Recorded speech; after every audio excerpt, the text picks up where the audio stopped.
You do solemnly swear the testimony you're about to give in this section shall be the truth, the whole truth, and nothing but the truth, so help you God? Yes, ma'am. May I please have you state and spell your first and last name for the record?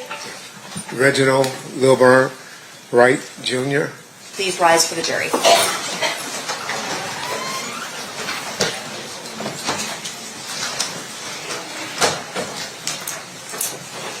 He was mainly known as at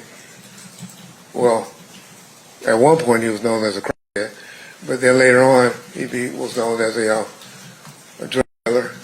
And I mainly was a guy and didn't really enforce on the level of narcotics he was working. Something changed. Well, we all know that on September 7th, 1996, Tupac Shakur and Mr. Knight was at least grazed in the head by a bullet.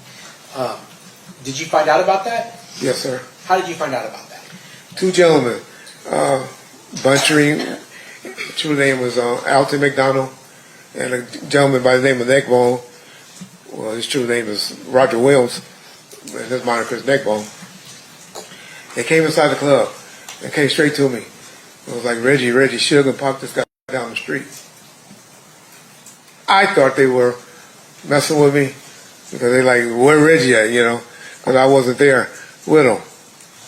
But then Mr. Keefe, who was standing near me, I guess he talked to some of the officers that was working out front, and he kind of verified to me that something happened. And then by that time, I see about 4 or 5 other units that were working at the club. They started taking out heading that way. I want to ask you this just straight. Did you have anything to do with the Absolutely not. Why did Suge go to prison?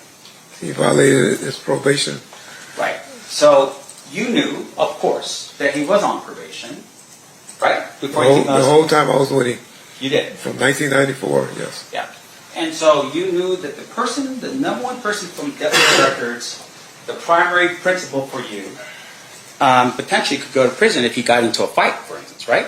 Correct. And on this particular night, you weren't around for him when he was in this quote-unquote fight, right? I was around with Mr. Knight about 70 to 80% of his life. So I guess a lot of 20%, I wasn't with him. Okay. Public, and when I say that, I mean public. Because a lot of times he laid up, sleep with somebody, and I wasn't with him. So in the most important time of Suge Knight's life, of having your protection, you weren't there for him. Unfortunately not. That's correct.